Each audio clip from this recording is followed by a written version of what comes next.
JEE Main question in 1 minute. Question है बेटा, two bodies of masses m1 5 kg, m2 3 kg are connected by a light string going over a smooth light pulley on a smooth inclined plane as shown in figure. The system is at rest. Force exerted by the inclined plane on the body of mass m1. Question ध्यान से पढ़ेंगे। Force exerted by inclined plane on the body of mass m1। तो ये जो incline plane है m1 पर कितना force लगाता है बेटा? नॉर्मल फोर्स, यानी हमें नॉर्मल फोर्स ही निकालना है। तो नॉर्मल फोर्स किसके बराबर होगा? इसके बराबर। ठीक है, अब ये कैसे निकालेंगे? तो बेटा m1 का m1g नीचे लगेगा। अगर ये एंगल थीटा है तो ये वाला भी एंगल थीटा होगा। तो ये कंपोनेंट बन जाएगा m1g cos थीटा, यानी नॉर्मल होगा m1g cos थीटा के बराबर। m1 आपका 5 है, 5g cos थीटा, यानी थीटा आपको निकालना है बस। तो अगर ये m1g cos थीटा है तो m1g sin थीटा इधर लगने वाला है। इस राशि पर टेंशन इधर लगेगा, यहाँ पर टेंशन t और नीचे m2g। ये पूरा सिस्टम रेस्ट में है। रेस्ट में है तो ये दोनों फोर्स बराबर होंगे और ये दोनों फोर्स भी बराबर होंगे।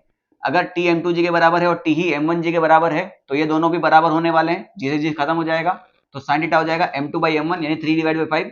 साइन थीटा का वैल्यू 3/5 37 डिग्री पर होता है। थीटा अगर 37 है तो यहाँ पर आ जाएगा cos 30, 5 इंटू जी 50। cos 30 होता है बेटा अपना 4/5। 5 से 50 गया 10 टाइम्स, 10 इंटू 4 कितना हो जाएगा आपका 14 टाइम्स, जो कि ऑप्शन नंबर बी में है।